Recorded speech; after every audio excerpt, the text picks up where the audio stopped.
Hi, good evening, everybody. This is Balaji Uppili, Chief Customer Success Officer at GAVS Technologies. Very happy to welcome you all for this very important contextual topic of cyber defense. And more importantly, with the advent of artificial intelligence and machine learning, how well is cyber defense ready to embrace AI? Towards that, we are going to talk today through a couple of very prominent speakers. And for that, we have with amidst us Hariharan Madhavan. We call him Hari.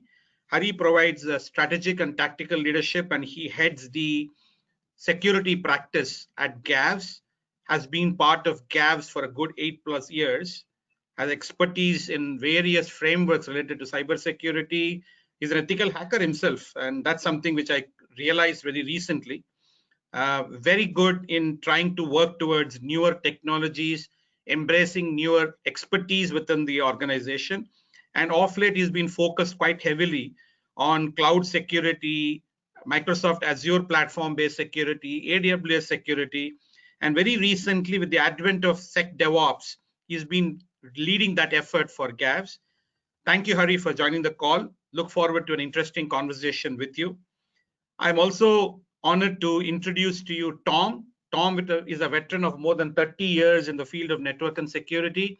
He leads strategic accounts with Seceon. Seceon is a partner with GAVS, and they have a cool platform which is actually AI enabled. Tom has actually spent the last 10 years working in both physical and data security. Prior to Seceon, he was vice president of sessions and security for Genband. In that role, he actually managed a large amount of development work and product development and ongoing support for the largest data and voice carriers like BT, Verizon, Skype, T-Mobile, etc. Prior to Genband, he was a vice president of engineering and operations at TimeSite, a very innovative startup. At Seceon, Tom is working with key customers to help them understand how Seceon's platform can help protect their networks and assets from being attacked and breached by ever-increasing list of threats and cyber criminals. He also provides seasoned leadership and is in charge of technical strategic account management. Welcome, Tom. It's an honor to have you as well as part of this interesting conversation. I'm sure all of you who have joined us for this webinar are very keen to hear what is happening with the cybersecurity and how AI is actually helping organizations to figure out what needs to be done within the cybersecurity area. At GAVS, we actually take pride in having AI across all the organization. With that, would actually want to hear from you as to really see the role of AI in cybersecurity. It would help to see if we can have our people really give a poll vote on a question. Is AI critical in cybersecurity? Do you really see a role for AI in cybersecurity? Select one of the following. AI will replace cybersecurity. AI will help us guard against cyber attacks. AI lowers the cost to detect and respond to cybersecurity. Really helpful if we can get to hear from you. But the intent is to understand what role does AI play in cybersecurity? Does AI have a role in cybersecurity?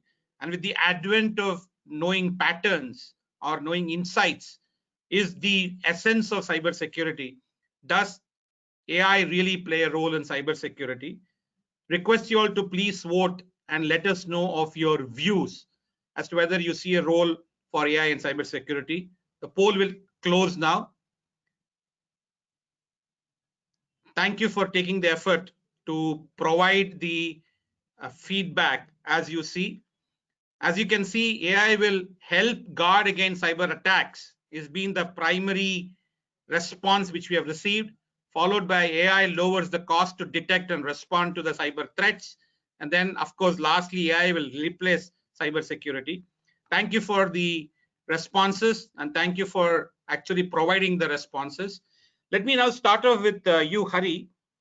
There is a lot being talked about cybersecurity as we speak, especially this pandemic, which is elaborated to work remotely, work from home, work from a remote place, people are getting a little nervous about cybersecurity. While we are trying to step up and embrace newer ways of working in cybersecurity, making cybersecurity the core of the solutions which a lot of organizations are providing, what do you really see as new trends in cybersecurity, Hari? Sure, Balaji. So just as you mentioned, to really combat the vast attack surface and reliance on the third parties, there's a complete shift in the industry to zero trust concept. So it'll be a combination of tools, it'll be a combination of identity governance process, MFA, and even modernizing the security using things like passwordless to protect the access. There's also a lot of messaging in the industry towards XDR, which is extended detection response, predominantly because now application and data is everywhere, right from on-prem network to cloud-based workloads. Users are again scattered.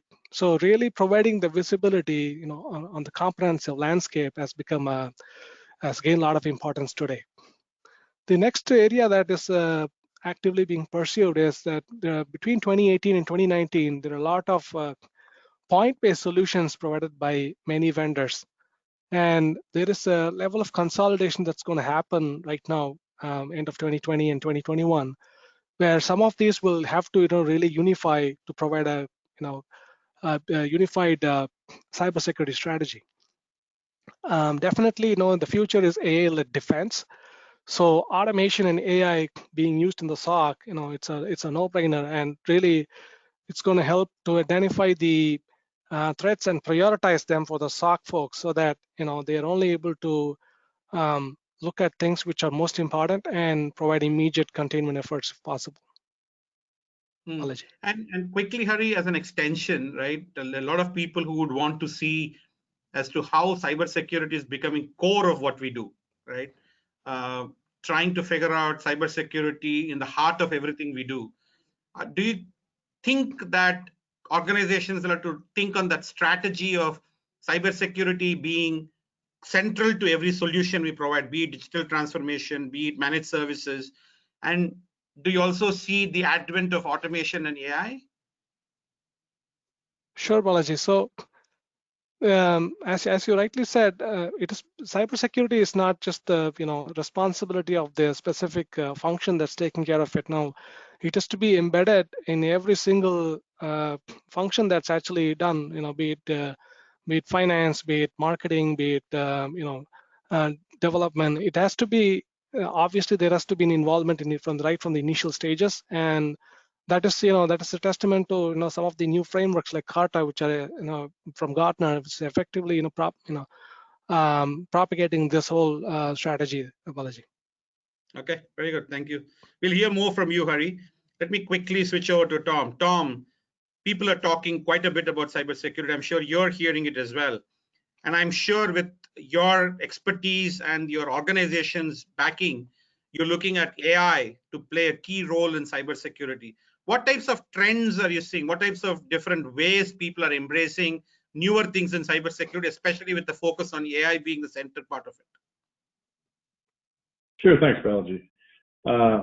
Well, as the poll question showed, most people kind of feel that AI won't replace cybersecurity or cybersecurity analysts, but it'll help, right? It'll help, and that's the way one of the ways I see AI playing a very big role. For instance, instead of having an analyst have to sit at a screen and monitor hundreds or even thousands of potential threat indicators, what AI can do is replace that human in terms of replace the piece of his job, which is to analyze and correlate all that information and do it in real time. So having AI looking at all the potential activity, correlating it all together, a scan yesterday, a blacklisted site access today, and something else tomorrow, correlating all that together in real time so that a human didn't have to do that, and you can cut down on the response time to threats. The next part of it is AI can actually also then decide, okay, what actions do I need to take? Do I need to push a rule to a firewall? Do I need to shut down an account? So instead of a person having to take the time to figure all that out, then decide what to do, and the threat can still be spreading. The threat could actually be extracting data at that point. So the AI engine, and think of it as trying to simulate a human brain. So what you're doing is building an engine inside the platform that will think like a human, look at the information like a human would, but do it obviously at a much faster speed. Another area is potentially cutting down on false positives, which is a very big problem for, if an analyst has to sit there and look through hundreds of thousands of potential threats that aren't real, he's wasting a lot of time. He might be missing the needle in the haystack that he has to find. And there's all kinds of new algorithms constantly popping up. Something called graph-based algorithms, which look for particular behaviors. So AI is very important, and it plays a huge role in how we see cybersecurity going forward. And with the advent of AI, Hari, and quite a bit of people wanting to show anxiety and excitement, both equal terms, what are some of the newer things which AI will actually start looking into within cybersecurity? What positions of cybersecurity AI will be driving? What are the types of things potentially AI could be looking at? Sure, Balaji. So there are three areas where AI is currently helping SOC like us. So it's definitely helping from a detection standpoint, and then it is helping from a prediction standpoint, and of course, it's also helping from an incident response standpoint. Now, just as Tom mentioned, the graph algorithms are really helping from a UBA use case. So really, we can clearly see any material deviations in terms of behaviors of entities, be it users or systems in a network. So that can really help people in the SOC to identify suspicious behaviors and go after that.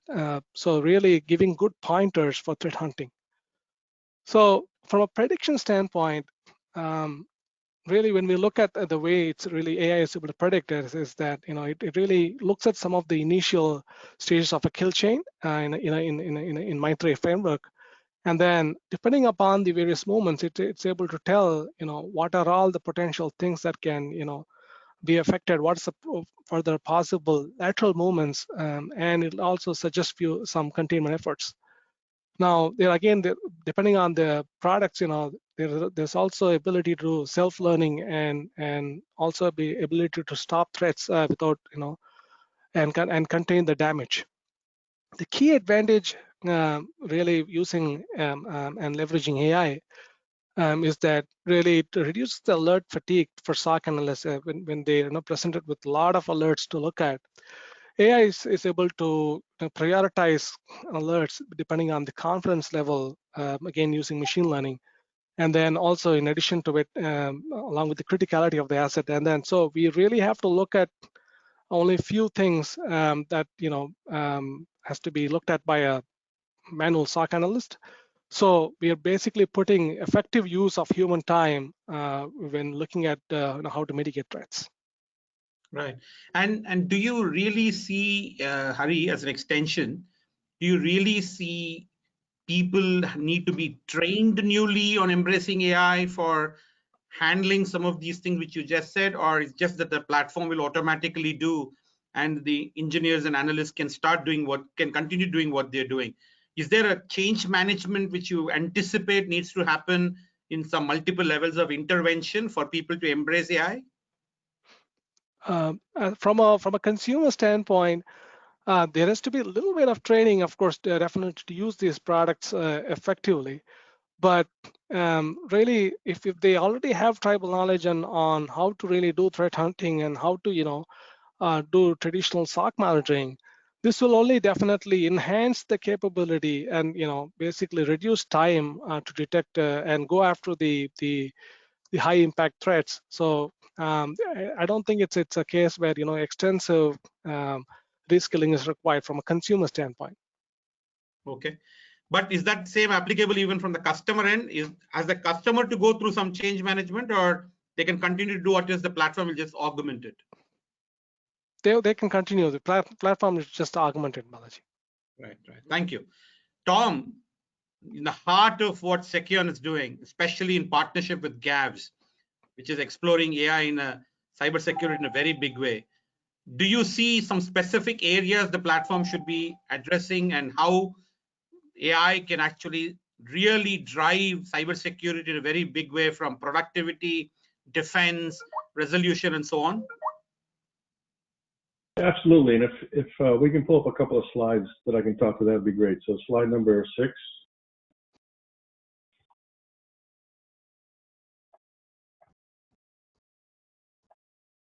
Great, okay, thank you. So I'll just run through a couple of points here. So the first point, machine learning and AI, obviously that's what we're talking about today, but it's important to have the combination, right? Machine learning, what that will do is collect vast amounts of data, unrelated, uncorrelated, build behavior models. So it's very important that you understand, how a particular host or machine is behaving in an environment. Is it doing things that are typical? Is it logging in at the same time? Is it talking to the same machines? Or is it doing something anomalous? So is it logging in from a location it never logged in before?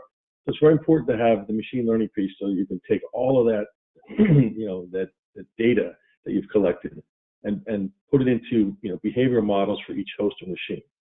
Then, as we've been discussing here, what AI can do is now take all of that correlated data and start to look at it as an analyst would and say, okay, what do I see here? What's related? And what am I going to do about it? If we look at the third bullet here, another important piece is that you don't want to have to spend or have your analyst or anyone spend tons of time building all kinds of different policies and threat, behavioral models to say, okay, if this happens, what am I going to do? If that happens, what am I going to do? What you want is a solution that's basically going to, out of the box, have threat models built in, so it knows how to look for a malware, it knows how to look for a brute force, it knows how to look for compromised credentials. So as soon as you turn the system on, you get up and running, you want it to be able to start to look and catch threats and not spend, days, weeks, months tuning that system to find what you want it to find. We sort of keep harping on this, but the AI piece can then actually find those those threat behaviors, alert someone, and actually, in some cases, take immediate action. So instead of having a threat, continue to work its way through the system, what the AI can do is say, okay, I've detected this is a threat, and if it's okay with you, analyst, or it's okay with you, particular company, I'm going to go ahead and stop it right away.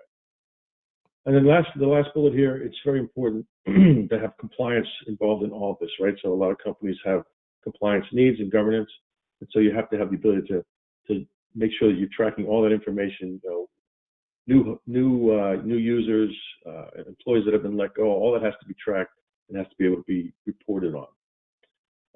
The next 3 slides, we'll go through them quickly. Slide 7. Sorry. Yeah, so these are just, again, so instead of having to build all these policies and models, what you want to do is have this built into the system and have them instantly being checked against. So here's just examples of, I'm not going to go through all these, but all the different types of threat models that are built into a platform. I go to the second slide, or the next slide, slide 8. Okay, same thing. Again, you can see all the different categories, all the different types of threats. You can see the compliance reports here as well. And then lastly, go to slide 9. So as we've been alluding to, and Harry alluded to, the whole environment has extended. Instead of having to protect just the corporate environment, protecting, inside the firewall, now you have to protect everything. So people are working remotely. Obviously, we're all doing it. I'm sitting here at my home. I don't know if Harry and Balaji are, but it's the trend right now. So you have to be able to protect not just inside your corporate environment, but all those assets that are coming in remotely.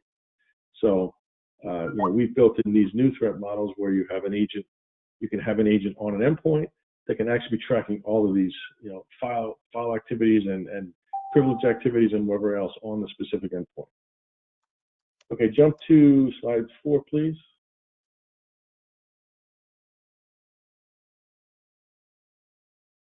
One more. 4. That's 5, I think. Go to 4. Okay. So this is just a good pictorial way of looking at how an AI engine can help a company, help an analyst protect themselves using AI. So here you see at the top here, you see a particular alert. This happens to be, this is a real alert, a zero-day malware. And you can see down below all the different things that went into that alert. So over 1,000 different potential threat indicators. Blacklisted site access. I can't read these. It's too small for my eyes, but you know, there's a whole list of different types of activities across a long period of time. So sometimes these things take days, sometimes they might take weeks. You know, a threat might sit, you know, basically lay in the weeds waiting for something to happen or looking for something new. So what you can see here is the correlation of all that activity by an AI engine so that a human didn't have to do it. You know, there might have been, you know, 1,000 other activities that weren't related that an analyst might have had to look through and said, okay, does this correlate here?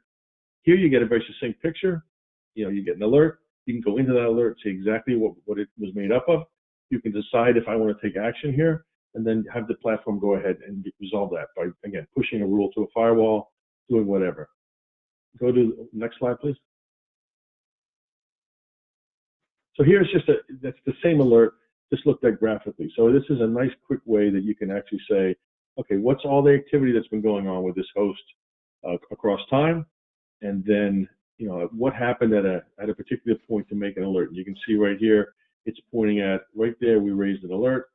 We had seen enough of a particular type of activity and against our, you know, looked against the threat model. So all those threat indicators that you saw on the last slide, compared them against all those threat models. And again, in real time, the ability to say, okay, these activities have all correlated together now, and now this looks like this, you know, let's say in this particular case, we saw some scans a couple of days ago, then it started accessing hosts it had never seen before, went to a blacklisted site, a CNC site maybe, and then, you know, actually started to go into a machine and maybe touch some files on a machine it had never touched before. So some combination of those things said, okay, here's an alert, there's a real threat going on here, go take action. And this can be stopped, you know, in real time versus, you know, someone having to spend, and, you know, there are stats out there that sometimes it takes weeks to correlate all this activity to figure out if it's a real threat. This happens in real time. Tom, is there any specific benefits you have seen based on all this implementations which you just show of the features? Is there one or two real benefits you have seen customers derive from implementing your platform? Well, I think one of the big benefits is the fact that you can take a whole team of analysts who had to look through those thousands of indicators and basically, you know, take them, either pare that down or refocus them on just now looking at real alerts, deciding if they're real and when to take action. So you can save a ton of time in terms of, you know, the analyst cost. It can also, you know, because this tool has built in so many different UEBA and NTA and IDS, you don't have to have, you know, 8, 9 different tools with an expert in each, right? So you only have to have, you know, one pane of glass where you can see everything, and, you know, those analysts can all go there. So you're saving time on both the CapEx and the OpEx costs. Okay, and is it applicable for a small organization versus a very large organization? How do you think that should be looked at, or doesn't matter? Well, for a small organization, it actually can be helpful in that they probably don't have the competence. They might not have a team of analysts. They might only have one IT guy, right? So in this way, the tool can actually help him stay on top of, he doesn't even have the right expertise, but he knows enough about, you know, networking to say, okay, I have the same user logging in from both India and the US within 5 minutes. That's physically impossible. This, you know, something's probably been compromised here. So, so in a small organization, it can actually help, you know, give them this cybersecurity capabilities that they didn't have in-house. In a large organization, it's magnified because you have so many assets potentially, right? So many different machines, so many different people, so much going on that it's very difficult to keep up with everything. This, again, this correlation of all that activity really helps cut down on the response time and the ability to catch things before they actually, you know, do an extraction or do a breach. Right. No, thank you. This has been very useful, primarily for me, because 3-4 things, right? One, it makes me to believe that there is a platform which can help protect me, which is very big, important aspect when it comes to cybersecurity. Second one is it has definitely shown me that it has had a wide coverage across various aspects within cybersecurity. Third one, as you rightly said, I can take away the strain on my security analysts that it has to do so much of, you have to do so much of manual work. And lastly, but most importantly, patterns and insights can emerge out of this, because of which we can take some very useful and meaningful decisions. Very good, Tom. Thank you for that. And it's really funny that we speak about AI. I was talking to a customer last evening, a customer of GAVS, and what he was saying is, we are not in cybersecurity with them. We are working on other areas. When I spoke to him and said, what is that one thing which keeps you awake at night? And he immediately said that 12 months back or 8 months back, it was different. Right now, I'm worried that my organization is under threat, and cybersecurity is a key thing. And he wants to initiate a conversation on that, because he believes that a basic element of trying to keep an eye on potential incidents or rogues which keep coming across the enterprise in itself is a big step towards defending the threats which can happen. So I think the combination of what you and Hari spoke is a platform process capability combination, I think plays a huge role. And I'm sure we'll explore this much more. Before we move forward, can I request the participants in the webinar to post questions in the question chat window, and I can get people to respond to that, and the speakers to respond to that. And again, we'll have a second poll question coming up. The question is, do you really anticipate that AI and ML will replace cybersecurity engineers? Is AI going to take it over from the humans? And this has been a question which has been coming up quite a bit. And the potential answers are yes, AI will replace cybersecurity engineers. No, AI augments the cybersecurity professionals. I would request all the participants to respond to this. And I think it is important, right? I mean, I have seen in organizations where there is a belief that AI can do everything and anything of what humans can do and take it away from them. There's an organizations which believe saying it's a very value-added tool. So it will be good to hear from the participants as to what the response is for this critical question, because it seems to be in everybody's mind. We'll close the poll question now, and we will wait to see what the answers is. As I expected, and as is the right thing, AI augments cybersecurity professionals. It doesn't replace cybersecurity engineers, as you saw in the conversations which we had. I continue to request for all the people who are participating in the webinar to put their questions on the chat window, and the organizers will share it with us. Thanks, Tom, for that elaboration of some of the features of how AI is there in your platform. Hari, coming back to you as a purist in cybersecurity, is it generic to apply cybersecurity across all our industries and domains, or do you think there are some very specific needs and nuances which are industry driven and specialization is needed in some of those to support certain industries? Yeah, so the basics of fundamentals of IT hygiene aspects are applicable to all industries. I mean, many of the times it is the IT hygiene that causes security incidents in the first place, or gives loopholes for security incidents. But the approach from a compliance standpoint has to be and not just from a compliance standpoint, even to address specific pain points. It has to be a very tailored approach for each industry. So, taking the case of healthcare, since most of my practice, is actually catering to customers in the healthcare space. Their problems are very unique because they typically have a lot of PHI, and that PHI is seldom on file shares. And so if you typically look at the weaponization, it's mostly ransomware-based attacks where they are trying to take out these files, and most of the healthcare systems are they don't have much capital to invest in a lot of technology. So what that means is they may even not have sophisticated things like immutable backups. So obviously they are a good chance that if they get attacked, they may end up paying up some ransom. Medical device vulnerabilities, or all these medical devices have usually a larger shelf span, so they would be swarming with vulnerabilities. And if those are not getting remediated, it basically exposes the agency to a wide range of attacks, and some of that could even be used to steal PHI.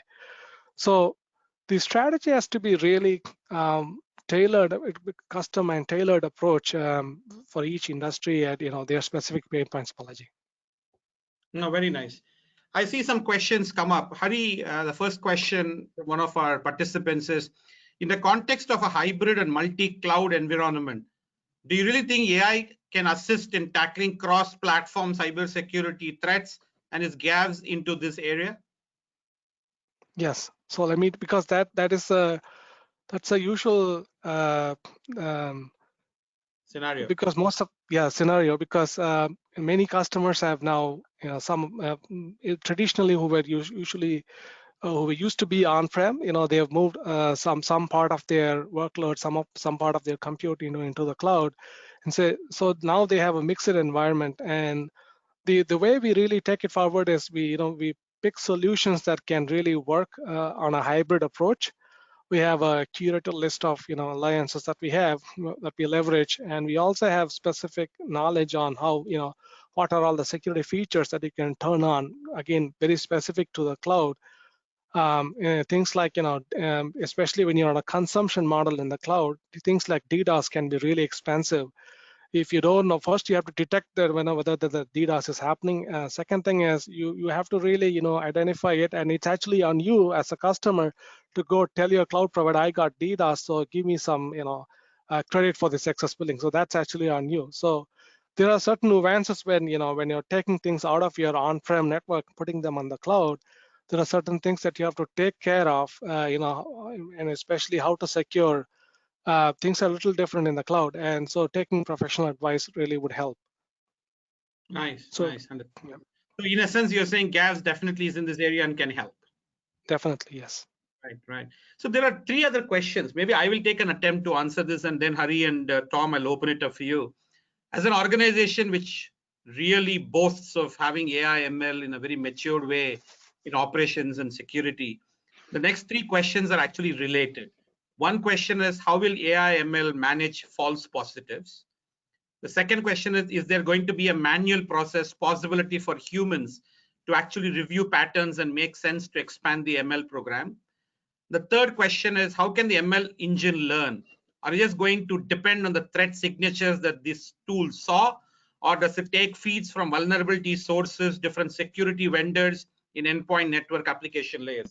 Let me try to attempt to answer this three because they're all related, and then I'll have your expert opinion from Tom and Hari. As a program purist in AI and ML, which we have chartered at GAVS and at Seceon, the AI and ML combination helps you to do multiple things. The first and the foremost is it learns not necessarily only from patterns derived from the machines, which of course it does, but it also learns from what the security analysts and humans intervene point to point to make adjustments to the patterns.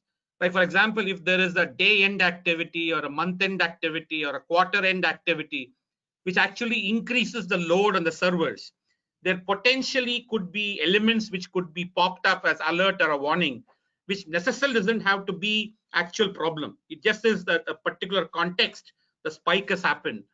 So it actually, the AI ML can actually learn when the engineer says, ignore this.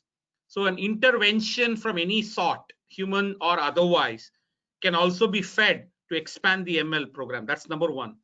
Number two, it is able to identify false positives because it is able to correlate between incidents and the actual diagnostic information.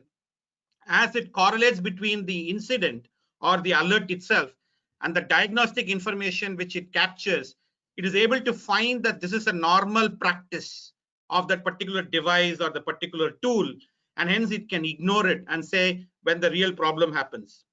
The third and the last one, which is I think the strength of the ML program, is it not only learns from past historical data, it can also learn from a contextual correlation between various, like for example, if there's a cluster of data thrown at from one set of devices or one set of workloads, and if there is an action happening on a similar workload in another area by an engineer, this ML platform can actually identify and say this cluster or pattern is similar to this cluster and pattern, and hence There is a correlation between the various anomalies which are happening in the enterprise, and it can learn.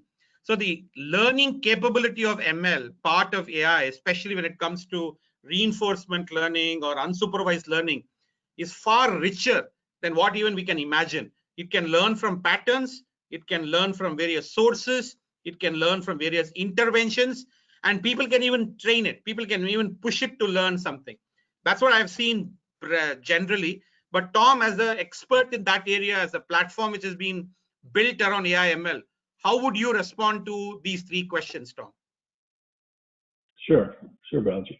Well, I'll start with the third question last. So in terms of the external feeds, right? So yes, it's very important that you're not just using the ML and AI engines, but you're also keeping up with the latest and greatest information from the rest of the security world about, let's say, blacklisted sites.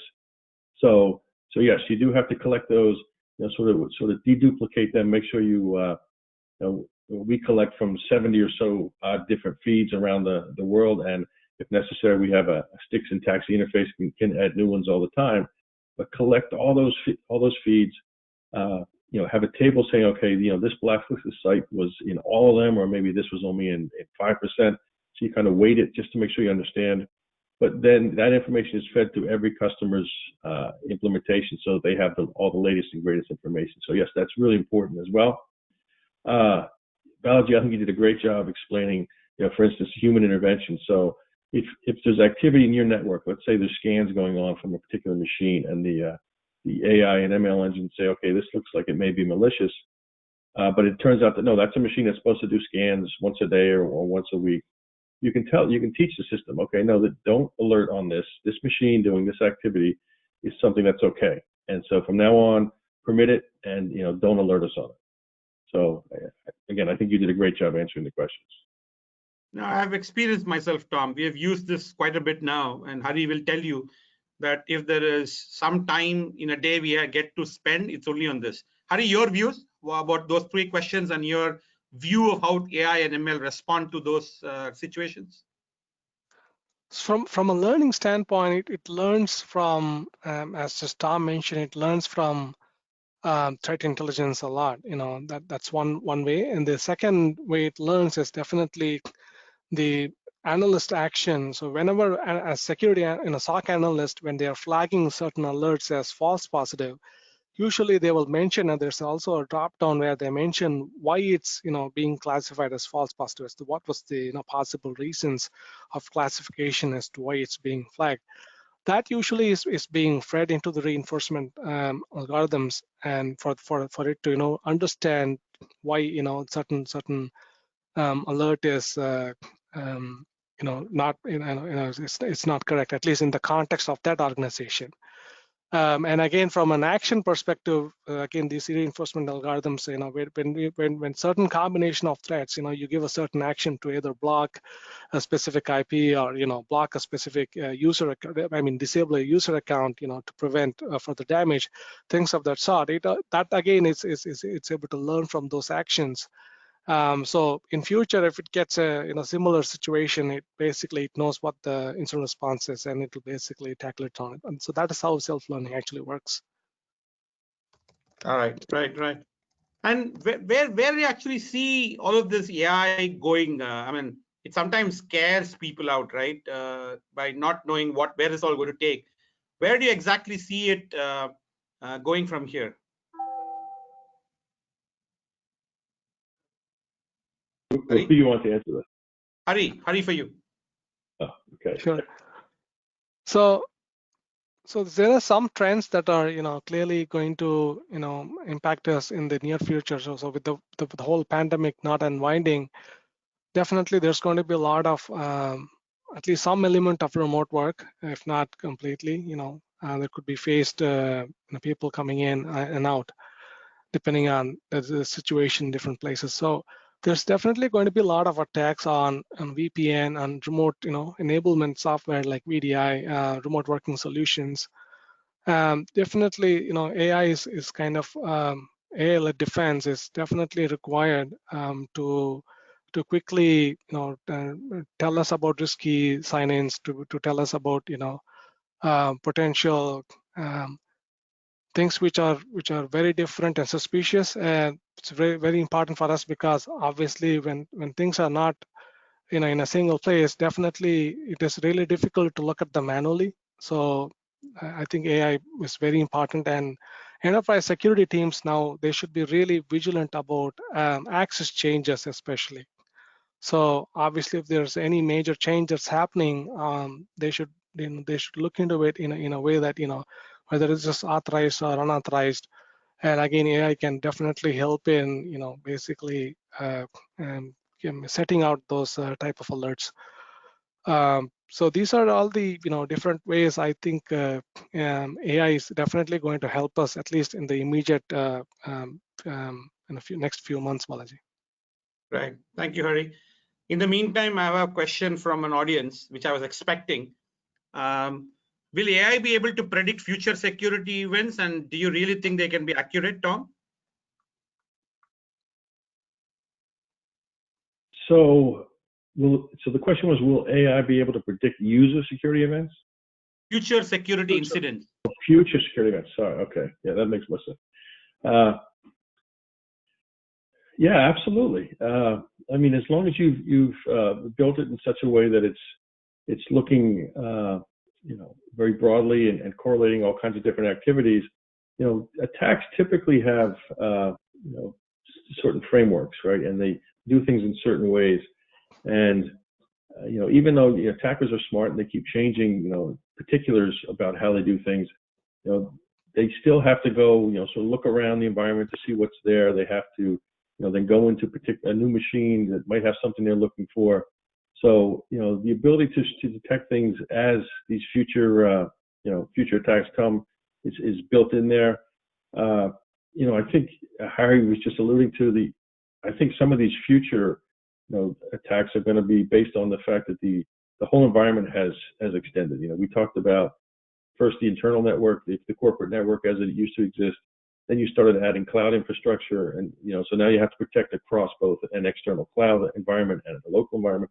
And now we have everyone working remotely from home, so you have to be able to protect all three of those different areas, if you will. So I think that's the future trends are going to be to, as I think Harry alluded to, probably attack in the remote workers first. That's probably the easiest to get access to them. That they might open a phishing email or access a malware somehow remotely, and then that attack is going to try to get into the corporate environment or into the cloud. So it's important that your solution be able to look at all of those different areas, and make sure it's correlating activities across all of them, and track things down. So as we've talked about MDR and XDR, for me, XDR is really the combination of a MDR and an EDR, right? So EDR is protecting that endpoint, MDR is sort of protecting the corporate environment. And altogether, that's sort of an XDR environment where you're protecting everything. Right. Thanks, Tom. Hari, your view? AI can predict future security incidents, you think? Yeah, so the way some of the solutions which are really in the whole prediction game, they are providing scores to a specific entity, both internally and externally, by gathering a lot of information.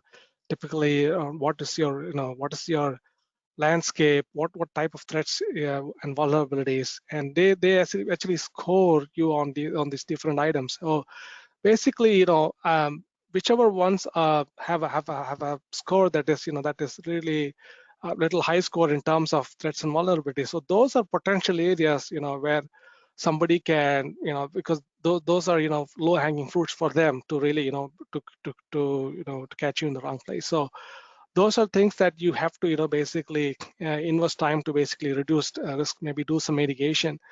I think so. That data will be used by these platforms to predict you are very likely to be compromised because you have this weakness, things of that sort. That's how they are doing it, and I think that's a good baseline for an organization to understand where they have to spend their money. Right. Thanks, Hari. An extended question of how AI and ML operates in cybersecurity. Will AI in cyber defense be able to provide early indicators to advanced threats like the recent ones of sunburst, Ryuk, malwares, and ransomwares, you think? Hari, what's your view? So yeah, I think Tom also mentioned that that when you're leveraging AI, some of the initial stages of an attack will definitely flare up some of the AI-based models during the initial stages of the kill chain. So even though the actual payload or the actual vulnerability may be a 0-day, the whole behavior and the pattern that specific asset is behaving in a different way, and it's supposed to be in a new process is introduced, new connections it's making outside. At that stage, it'll definitely help security analyst identify that, okay, this is definitely something fishy going on. Then when you go and investigate a little deep further, you get to understand that definitely there is a more larger problem that's brewing inside. There's a question, Tom. How do you detect or protect against adversarial machine learning that might try to poison or bias your model? Any thoughts on that, Tom? It's an interesting question. So I'm not quite sure I understand the context, but what I'll say is that the machine learning that we do is designed by us and built into the machine. So I'm not quite sure how machine learning, some adversarial machine learning, would get into our framework and actually start adding information that wasn't relevant to what we were looking for. So I apologize. That's probably not a great answer, but maybe I'm not understanding the question correctly. No, so let me try take an attempt. Hari, why don't you give it a shot? Sure. So I think the question is, and I got this question in a different forum, so I probably was more prepared to answer something like this. So they're talking about securing the machine learning itself, Correct. So yeah, so there are multiple ways of really hardening the machine learning platform, and as to how to put some especially when the data ingestions happen, what are the potential things that you should do to ensure that your model is not getting corrupted and some of the decision making is not. So there are some checks and balances that you've got to put, but that's how you do that.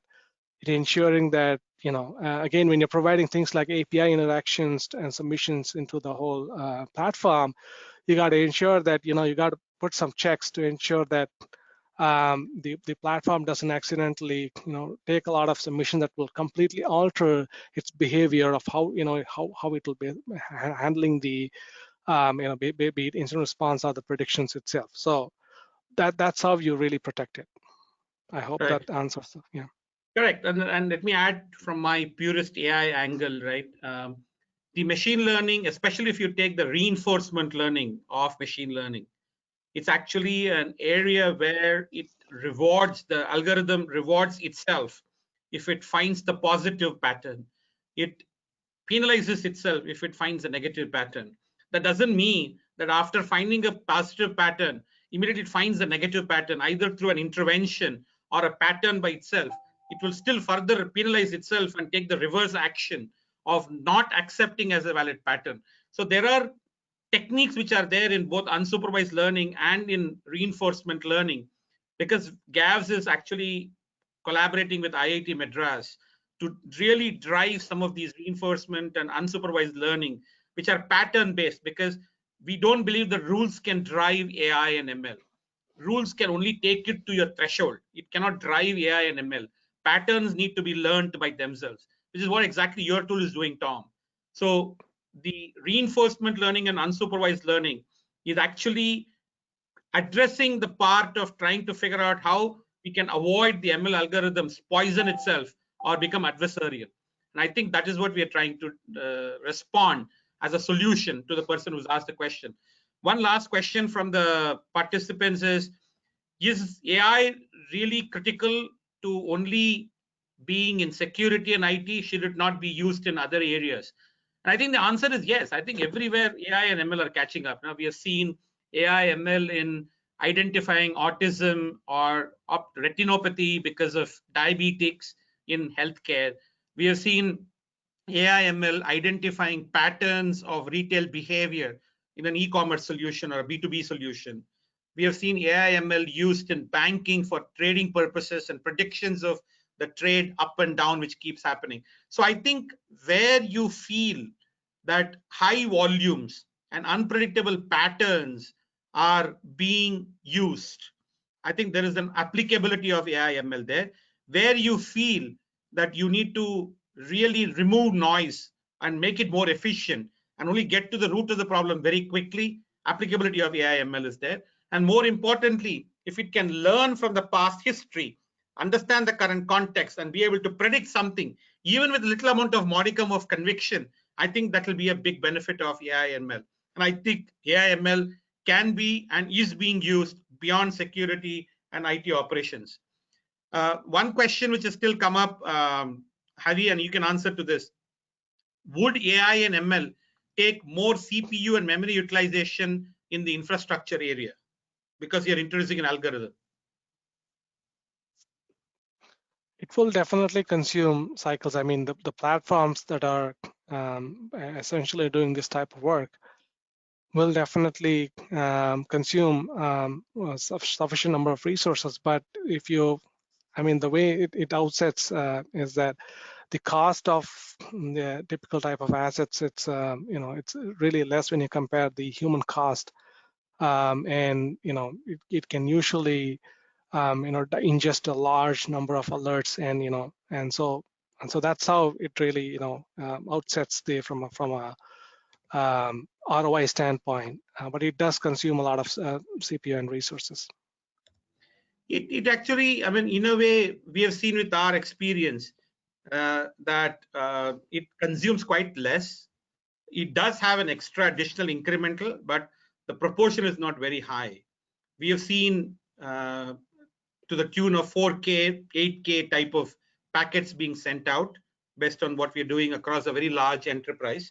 So I think the consumption of CPU and memory is not exponentially higher for a AI ML if in case it is intense in AI ML activity. It is far more controlled and far more weighs out the outcomes it can actually provide based on what our past experiences. So I don't think it's a threat at all in that sense. And there are mechanisms which we can do with agentless, right? People are talking about agent-based, but because of the advent of agentless type of AI ML, I think you can minimize it quite effectively. For example, in one of the engagements which we have done, out of 700,000 devices, we anticipate that it will take in a day anywhere between 1 gig to 2 gig of data, not more. And I think that is much more manageable in such large volumes. We'll take one more question. Hari, if you would like to attend. How AI ML would have helped with the SolarWind NMS related breaches in thousands of organizations recently? So yeah, that's a good use case to discuss. So the only way they would have detected something of that scale, at least initially, is the fact that these monitoring systems started making those suspicious connections in the first place, and definitely from a endpoint status, they started behaving in a completely different way. And so that is one of the, if you look at the behavior based alerts, it would have definitely flared all those related models, and then that could have been used to really tell, and then further investigation really help open up the fact that that this is getting actively exploited, and that's how they're able to, and not just on the specific enterprise that got exposed, but also different other federal agencies as well to follow up. Right. Thank you, Tom and Hari. Let's go to a closing questions. So where do you see all going, Tom? Where do you see all this AI, ML, and other things going with regards to cybersecurity? What's your view? What's your take on the future? Sure. So I think it continues on the trend it's on. We'll continue to, take new algorithms and new technologies as they become available, as they become known and trusted. I think we're on a good trajectory. I think the fact that we are using the combination of these two to learn behaviors, then correlate all that activity together, is important. And I think, the attackers, the bad guys are getting smart, so they're starting to modify their behaviors and do things differently. So I think we'll have to keep up with that and have to continue to make sure that our algorithms, our threat models, and so forth are all up to date and relevant. But I think we focus on this a lot, and Harry just said that behavioral piece is very important. The fact that even no matter what they do, if they get into a particular machine and they start to change the behavior of that machine, you can catch that very quickly. So that really is vital in terms of catching something early before it's actually gotten to the point where it's doing damage, or it's either in a ransomware where it's encrypting things, or in a breach where it's copying out files, secure files that let's say a government didn't want taken out.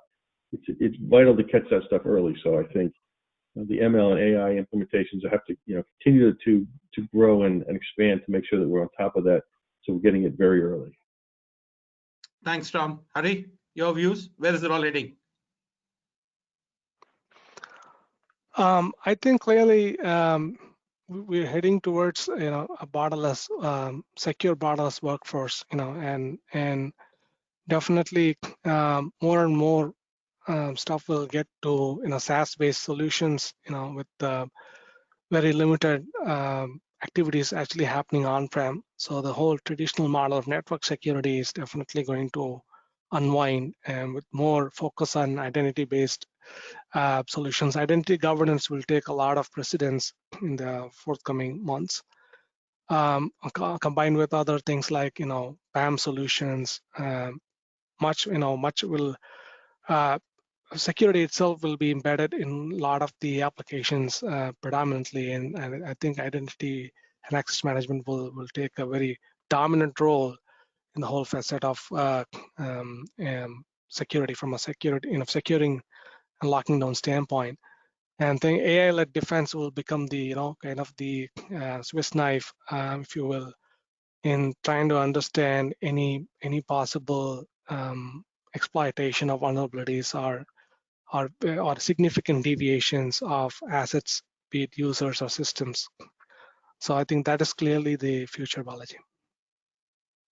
Yeah, I agree. Thank you, Tom, and thank you, Hari, for a very exciting and insightful one. My view personally is it can't be a better crossword of digital transformation, AI, ML, and cybersecurity at this point in time. We are in days and times right now where all of these three are no longer value added, they are necessity. The world is moving fast. If people have not yet embraced a lot of AI, ML, automation in cybersecurity, I think this is the right time to do it. It does not take away the work of the human being. It actually augments quite well, and it augments it very intelligently. And there are organizations which have really evolved in supporting large enterprises in defense threat mechanisms and incident monitoring and response. Thank you, Hari, and thank you, Tom, for taking the time to speak to us today. Very important topic and very right topic to the context which we are living.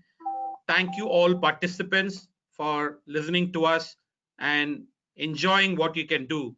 Please come forward and participate in areas of cybersecurity and AI wherever it happens.